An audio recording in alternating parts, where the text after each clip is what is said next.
Voilà, ce matin, nous allons pouvoir poursuivre ces instants en ouvrant la parole de Dieu tous ensemble. Et c'est dans le livre de la Genèse, au chapitre 12, les versets 1 à 9, que nous pourrions faire notre lecture d'introduction. Genèse, chapitre 12, versets 1 à 9. L'Éternel dit à Abram, notez ici qu'il n'est pas marqué Abraham, mais Abram, son nom d'origine, là où la lettre H n'a pas encore été mise, lettre qui dans l'hébreu représente la venue du Saint-Esprit. Il est encore l'homme qui progresse avec Dieu. L'Éternel dit à Abram, va-t'en de ton pays, on est au tout début, de ta patrie, de la maison de ton père, dans le pays que je te montrerai. Un départ donc par la foi. Je ferai de toi une grande nation et je te bénirai. Je rendrai ton nom grand et tu seras une source de bénédiction. Je bénirai ceux qui te béniront et je maudirai ceux qui te maudiront. Et toutes les familles de la terre seront bénies en toi. Abram partit comme l'Éternel le lui avait dit et Lot partit avec lui. Abram était âgé de 75 ans lorsqu'il sortit de Charan. Abram prit Sarai, sa femme, et Lot, fils de son frère, avec tous les biens qu'ils possédaient, les serviteurs qu'ils avaient acquis à Charan. Ils partirent pour aller dans le pays de Canaan, et ils arrivèrent au pays de Canaan. Abram parcourut le pays jusqu'au lieu nommé Sichem, jusqu'aux chênes de Morée.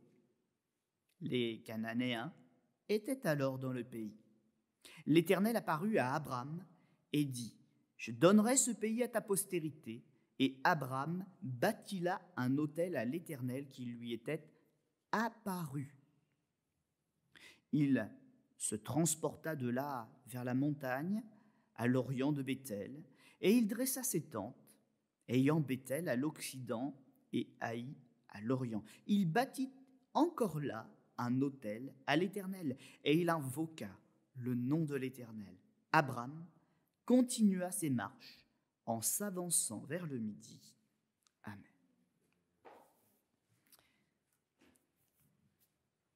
La foi, c'est une marche. C'est un progrès. C'est un apprentissage. Je le redisais encore hier à nos jeunes à la réunion de jeunesse, alors je devrais même dire maintenant de jeunes adultes, parce qu'ils ont passé l'âge de la toute jeunesse, ils sont comme moi, ils ont vieilli un petit peu depuis ces années, jeunes adultes, jeunes actifs. Et puis, je leur disais comme ça que, eh bien, la foi, c'est pas juste le fait d'être sur une chaise, c'est pas juste non plus d'écouter, de mettre en pratique ce que dit le pasteur, c'est pas que ce qui est apporté du haut de cette estrade qui nous fait grandir, mais il y a aussi l'éducation de Dieu. Il y a ce qu'on reçoit de ceux qui sont passés avant nous, mais il y a aussi l'enseignement de Dieu. Et c'est pas simplement de marcher dans la vision de l'Église, c'est de marcher dans toute la vision de Dieu pour notre vie aussi. Et l'apprentissage, des fois, il n'est pas facile. Moi, je ne peux pas vous rendre malade, sauf si peut-être à la sortie, je suis malade, je ne vous le dis pas. Mais il arrive peut-être aussi que pour notre éducation, bien, le Seigneur permette des choses, même désagréables, dans notre vie. Parce que dans ces choses désagréables, il peut se révéler à nous dans sa gloire, ce Dieu qui guérit, ce Dieu qui transforme, ce Dieu qui est capable de développer notre foi. Tellement de choses qui sont là dans notre vie. Vous savez, quand tout va bien, on se dit que ça va bien, on ne cherche pas à évoluer ni à avancer. Ou à la limite, on cherche les choses extraordinaires. Seigneur, donne-moi le don des prophéties, que je perce les mystères. Mais ce n'est pas toujours dans ces dimensions-là que le Seigneur nous attend. Et il y a une chose qui ne ressort pas très bien dans le français de ce texte, mais qui va prendre un sens rapidement, c'est qu'après toutes les choses que nous avons lues, l'appel de Dieu, l'enrichissement de serviteurs et de biens matériels qu'il a reçus, c'est Abraham pour partir vers en plus une promesse, tout un pays pour lui. On voit que le Seigneur, il a eu une éducation avec lui, et il y a un élément au verset 9 qui nous échappe si on ne va pas dans la langue originale. Abraham continua ses marches, il continua d'apprendre avec Dieu, il continua d'explorer la foi et le pays avec Dieu. Mais le texte nous dit en s'avançant vers le midi. Ça veut dire quoi, ça? Le midi. Alors, ça veut dire que tous les jours, à midi, il regarde sa montre et il n'y a pas de montre, hein, peut-être un cadran solaire, hein, quelque chose qui ressemble. Non, non. Le midi, c'est une direction géographique et quand le soleil il est là dans le ciel, on voit bien distinctement cette direction-là. Et ça correspond au sud de la terre promise. Mais le mot employé à l'époque désigne aussi un peu plus précisément la nature de cette région qu'Abraham est envoyé par Dieu à explorer. En hébreu, c'est le Negev ou le Negev. Et c'est une zone dont le nom ne donne vraiment pas envie. La promesse, elle ne commence pas par le lait et le miel. La promesse, elle ne commence pas par les ruisseaux. Elle ne commence pas par les terres fertiles. Elle commence par le Negev. La terre sèche et aride. Une zone désertique. Et la promesse, elle commence par voir l'étendue des problèmes. Mais ensuite, en ayant marché en direction, en ayant exploré la difficulté de cette zone-là, eh bien, je crois qu'Abraham, il aura compris tout ce que Dieu est capable de faire. Alors, il aura encore besoin de progresser dans la foi, il aura encore besoin de se tenir sur ses genoux, de connaître la volonté de Dieu aussi pour les autres étapes. Mais Dieu lui révèle, dès le début, ce qu'ils seront capables d'affronter ensemble. Mes amis, les marches dans les déserts, c'est possible et on en sort pour des promesses de grâce, d'abondance et de bénédiction. Alors, comme dit l'Écriture, j'accepterai de Dieu le bien et je n'accepterai pas le mal. Mais tout est pour ma formation, tout est pour ma fortification, tout est pour ma victoire et celle de ma famille que j'entraîne avec moi. Gloire au Seigneur, aussi pour les épreuves de la vie. Amen. Difficile à dire amen à ça, hein, de dire que c'est la vérité. Et pourtant, c'est la vérité. Parce que quand nous ressortons de là, nous ne sommes plus les mêmes hommes, nous ne sommes plus les mêmes femmes. Ça fait partie des éléments indispensables pour travailler notre âme et faire de nous les nouvelles créatures dont le Seigneur peut se glorifier. C'est lui qui fait l'œuvre et c'est lui qui le prouve. Et dans cet exemple d'Abraham, j'aimerais vous parler un petit peu d'un paradoxe, pour le gros mot. Deux choses qu'on met ensemble mais qui ont bien du mal à cohabiter. Parce que c'est miraculeux. Le sacrifice, l'abandon de soi-même, ça c'est la première chose, et le faire cohabiter avec la reconnaissance à celui qui nous a appris à renoncer et à abandonner. C'est bizarre ça, de dire j'ai perdu, mais en fait je suis heureux parce que j'ai gagné quelque chose en Dieu. C'est un chemin que l'homme naturel ne peut pas connaître, qu'il a du mal à appréhender. Tout commence par un appel. C'est quelque chose qui résonne au fond de notre cœur. L'intelligence ne peut pas le comprendre. C'est une parole qui vient de Dieu. Elle est mise là par Dieu. Ce n'est pas quelque chose qu'on invente. Ce n'est pas quelque chose qui nous plaît, qui nous séduit parce qu'on l'a lu quelque part. On s'est dit, tiens, c'est bien, je vais prendre ça, c'est une belle parole. C'est certainement ce que Dieu veut pour ma vie, c'est ce que je vais vivre. Non, ce n'est pas ça. Cet appel de Dieu qui est dans notre cœur, ça peut être aussi quelque chose sur l'instant qui nous fait peur. C'est sur l'instant qui nous semble ne pas coller à cette direction qu'on a toujours empruntée jusque-là. Mais justement, c'est ça qui est beau, c'est qu'on sait que ça vient vraiment de Dieu. Parce que ça peut contrarier ma chair, parce que ça m'amène sur un chemin auquel je n'ai même jamais réfléchi. Et quand je demande à Dieu, est-ce que c'est la direction ? J'ai les signes, les petites lumières qui s'éclairent. Et je ne sais pas pourquoi, je ne sais pas comment, mais c'est là que je dois aller. Et c'est là où quelque chose dans le cœur du chrétien né de nouveau commence à bouillir, à bouillonner. C'est que je sais que je vais vivre des temps extraordinaires, que ce Dieu que je connaissais encore si mal va m'amener à m'approcher de lui et à me montrer son bras armé qui va combattre avec moi. Un chemin auquel je n'avais jamais pensé, mais je le sais déjà parce que rien que l'appel me le dit, c'est un chemin de victoire tout tracé. Alors c'est là qu'il va falloir apprendre à livrer notre cœur à la volonté de Dieu. Abraham, il y a des tas de choses sur ce chemin qu'il n'avait pas envisagées. Il les découvrira au fur et à mesure, c'est-à-dire que le Seigneur va le préparer, puis quand l'épreuve va venir, il va se rendre compte, mais avec mon Dieu, tout est possible. Le Seigneur ne va pas lui faire peur en lui disant tout à l'avance, Mais il va le préparer dans des choses faciles, dans des choses plus difficiles. Il va lui rappeler des promesses. Et quand il voit qu'Abraham est prêt, il met le test. C'est ce que je disais aussi aux jeunes.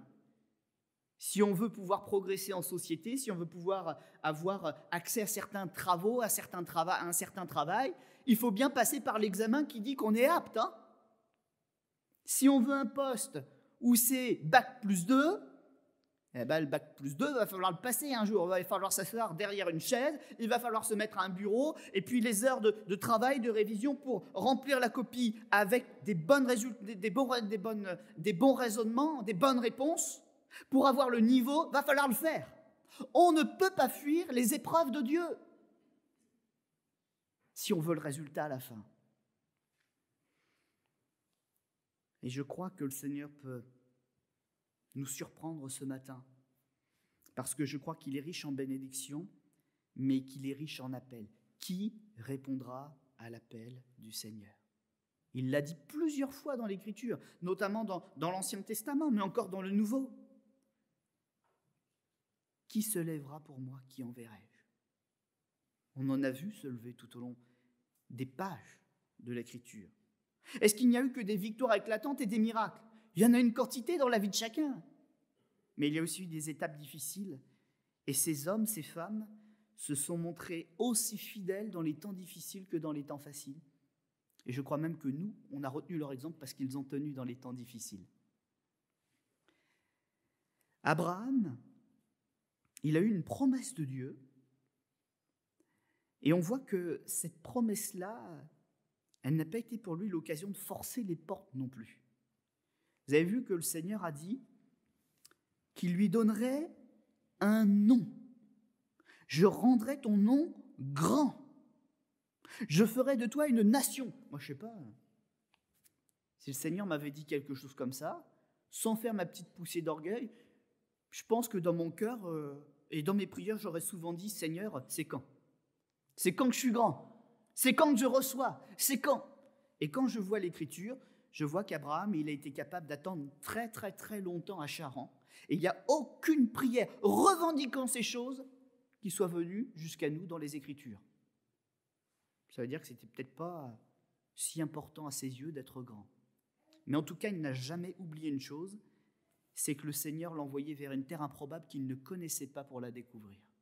Et ça, il l'a serré dans son cœur. Parce que quand l'appel de Dieu est revenu, il n'a pas attendu. Quand il a été libéré, il y est allé. Et ça, c'est important. C'est l'état d'esprit de ceux qui remportent les grandes victoires. Et nous voyons que Abraham va faire quelque chose de particulier.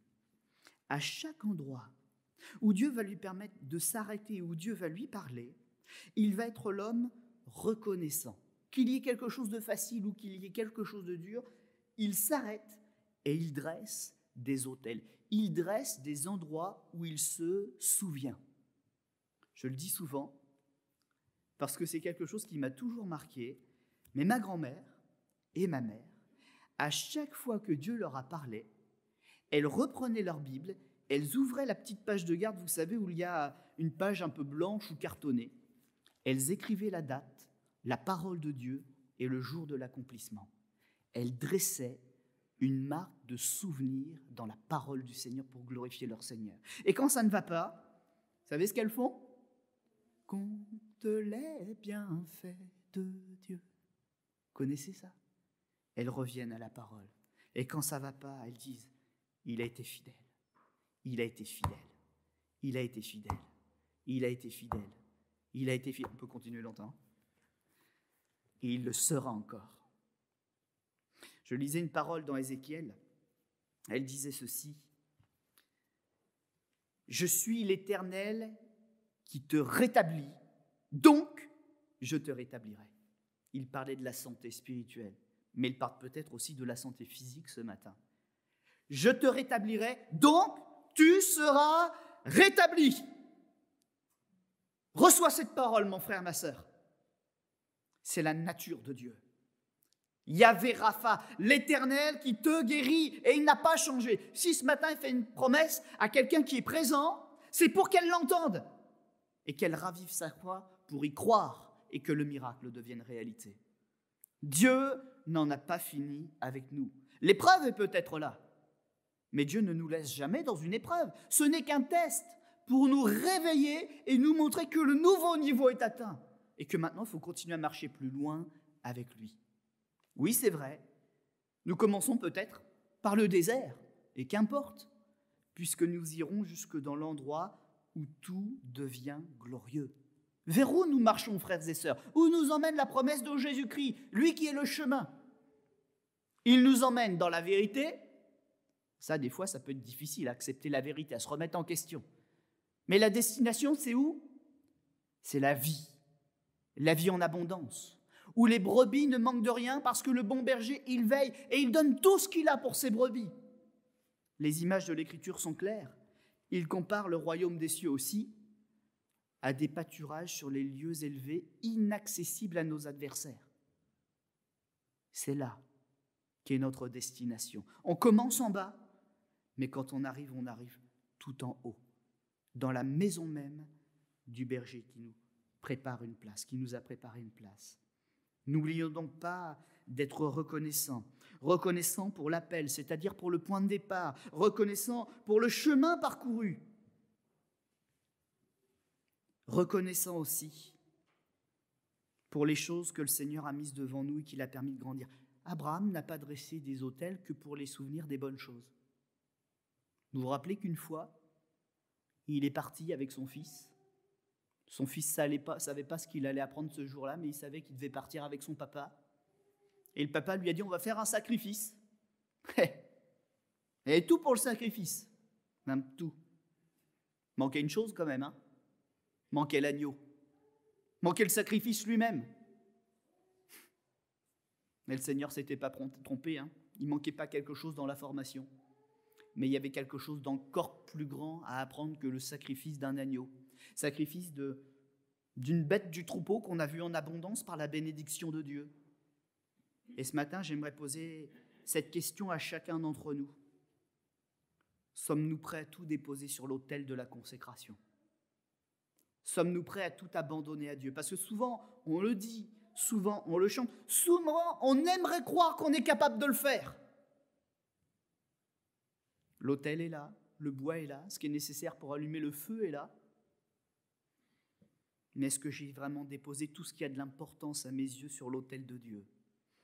Je rappelais à nos jeunes une nuance de l'écriture, parce que vous savez, des fois, la traduction, elle a été faite au XVIIe, XVIIIe, XIXe siècle, ou début XXe. Il y a encore des restes d'un vocabulaire français qui date un petit peu, et puis aujourd'hui, il n'est plus tout à fait... il a besoin d'être rafraîchi un petit peu. Certains mots, quand je dis par exemple « l'entends-tu », on ne parle plus comme ça. « L'entends-tu », ça veut dire quoi?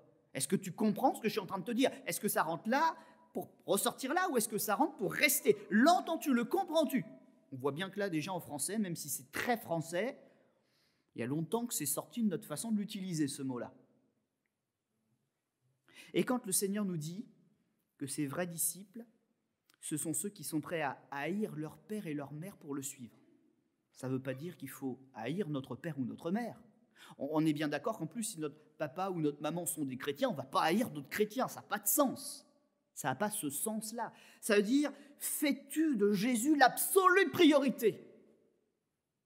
L'absolue priorité, pas juste une priorité, mais l'absolue priorité. Dans tes choix, dans tes décisions, dans ta vision, dans ta marche. Et à sa manière, Abraham, qui n'avait pas eu de guide, qui apprend tout directement de Dieu, parce qu'on est dans un temps de révélation, de se révéler à nouveau, il va devoir apprendre ce que ça signifie. Un autel est dressé, et Dieu lui dit, ton fils, que tu as mis tant d'années à voir, qui est le fruit d'un miracle, dont je suis l'auteur, je te l'ai donné un temps, mais maintenant, est-ce que tu serais capable de me le redonner? Je t'ai donné le meilleur, maintenant je te mets à l'épreuve. Est-ce que toi, tu sauras me donner ce qui a le plus de valeur à tes yeux? Mettras-tu ton propre fils, celui qui est ton image, ton sens, qui a tant de valeur pour toi, la plus grande de tes richesses, sur l'autel pour me le donner? Est-ce que je suis vraiment ton Dieu? Et Abraham a trouvé une réponse en lui à laquelle il n'avait même jamais osé penser. Si c'est pour toi, Seigneur, oui, je le ferai. Vous savez jusqu'où il a été? Allez, dites-le. Il avait quoi dans la main? Le couteau sacrificiel. Est-ce qu'il l'a juste regardé en se disant, il est bien aiguisé, il est prêt?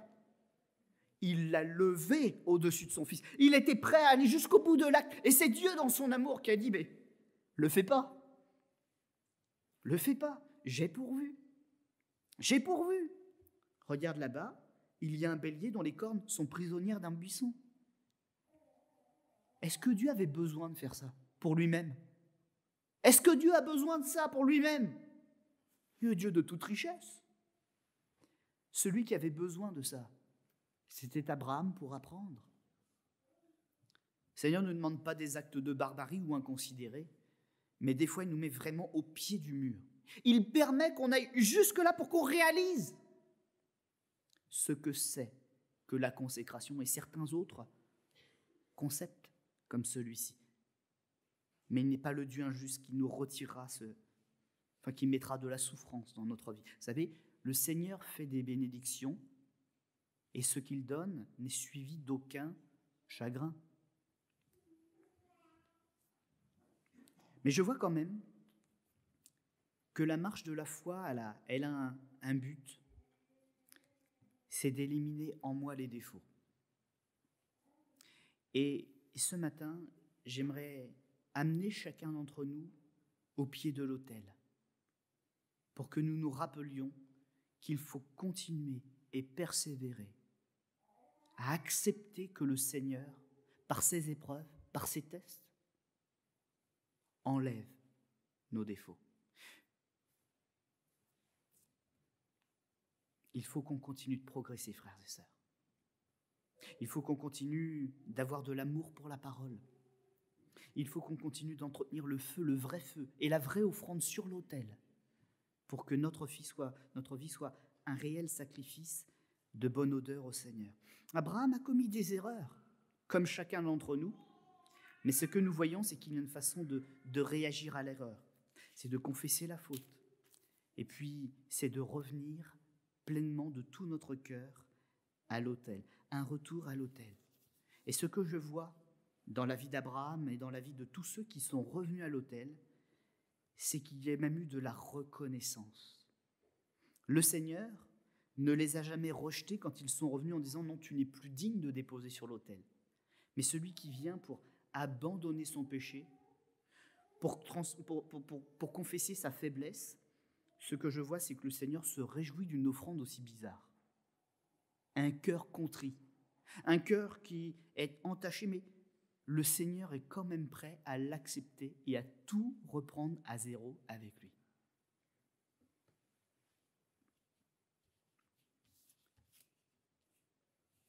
Abraham, c'est l'homme de la véritable foi, l'homme reconnaissant. J'aimerais revenir donc sur le point de départ d'Abraham, parce que je pense que c'est à ce point-là qu'il est constamment revenu. C'est certainement là qu'il y avait le premier autel. C'est son appel. Et ce matin, j'aimerais dire ceci, nous sommes à la fin des temps. Je crois que tous les chrétiens authentiques entendent la voix de Dieu, leur dire « Il est temps de te lever, j'ai besoin de toi ». Ma question ce matin est donc, que viens-tu apporter ce matin face à cet appel de Dieu sur son autel? Est-ce que ce qu'il te demande depuis si longtemps, cet investissement pour lui, tu l'as enfin mis en action?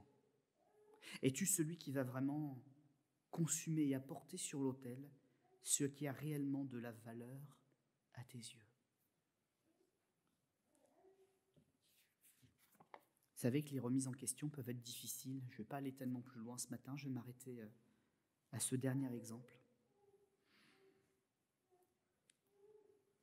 Mais Pierre, à un moment où il était en prière, sur un toit, le Seigneur va lui donner une révélation contre laquelle il a lutté quand même.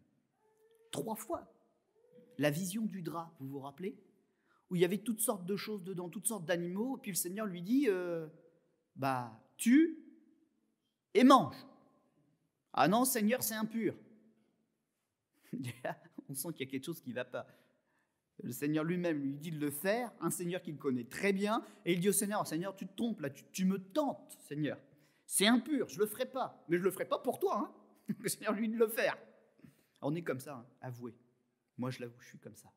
C'est tellement dur. Une deuxième fois, une troisième fois. Et puis le Seigneur il lui dit quoi? Tu n'as pas le droit de déclarer impur ce que moi j'ai déclaré pur. Maintenant que tu as compris, les païens que tu n'aimes pas, en tout cas tu les aimes du bout des lèvres. On a vu que c'était dur. Hein, quand les copains ne sont pas là, ils mangent à table avec les non-juifs. Et puis les juifs, ils arrivent, oh là, je change de table. Oh, j'ai oublié de prendre ma petite bouteille d'eau, je change de table. Que c'est dur notre nature, même devant l'appel authentique de Dieu. Alors ce matin, s'il y a, avant de prendre la Sainte Seine, un temps de prière dans lequel nous pouvons entrer, c'est Seigneur, mon sacrifice d'aujourd'hui, il aura la qualité du sacrifice que tu attends depuis très longtemps que je n'ai pas encore fait. Tout ce qui a de la valeur, tout ce qui a le plus de valeur pour moi, sur ton autel. Je vous montre la direction. C'est la pensée que j'avais dans mon cœur pour chacun d'entre nous ce matin. J'espère que chacun d'entre nous, nous serons capables, au moins d'accepter cette pensée et qu'elle reparte avec nous à la sortie de cette salle. Parce que je sais très bien ce qui se passe dans 90% des cas. Le message était bien, pasteur. Il faut que le monde entier l'entende. Et on sort de là, et celui à qui Dieu a parlé, il l'a déjà oublié. Ne soyons pas un peuple oublieux. Mais ce matin, alors qu'il nous appelle encore, entendons. Entendons. Et gardons dans notre cœur ce qu'il vient de me dire, ce qu'il vient de nous dire. Ma bouteille d'alcool que j'aime en secret. Mon enfant qui passe toujours devant Dieu. Quelle est mon idole secrète? Mais si je la mets sur l'autel, c'est pour qu'elle brûle. Comprenez, à la façon d'Abraham, je ne perdrai pas mon enfant. La bouteille, elle sera vide, hein, ça va s'évaporer. Mais vous comprenez l'état d'esprit? Ce matin, il faut le faire. L'horloge prophétique, le temps de la fin est plus proche qu'il ne l'a jamais été. Avons-nous le luxe d'être tiède quand il est temps d'être bouillant, du feu de l'esprit qui est allumé sur l'autel? On va incliner notre front un instant.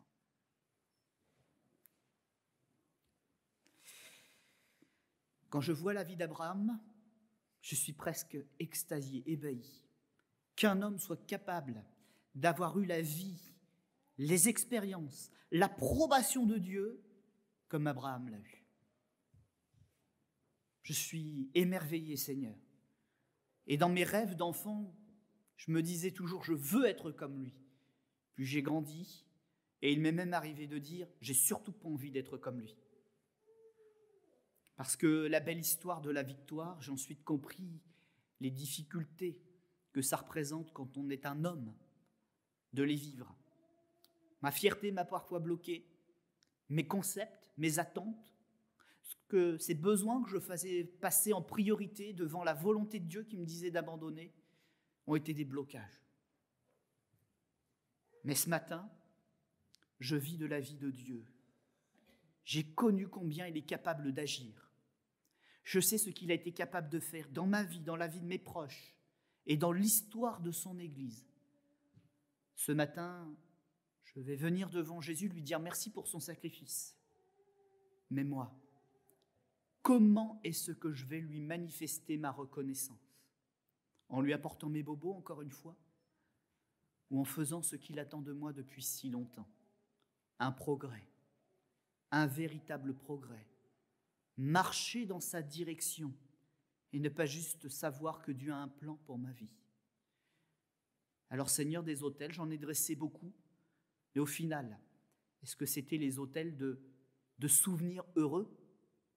Mais où sont les autels que j'ai dressés après avoir accepté des épreuves et les avoir remportés pour le glorifier lui? Où sont ces autels-là dans ma vie? Où sont les marques de son passage, de nos victoires ensemble? Seigneur mon Dieu, ce matin, il peut y avoir un nouvel autel, un nouveau souvenir avec toi, une nouvelle victoire. Est-ce que je vais le remporter, ce prix-là? Merci donc de nous en rendre capables et de faire en sorte que ce matin, il n'y ait pas 90% de personnes qui sortent en oubliant et 10 qui se rappellent, mais qu'il y ait 100% de personnes qui auront progressé et répondu à ton appel. Que ton nom soit glorifié et comme dit l'Écriture, que nos progrès soient évidents pour tous. Amen.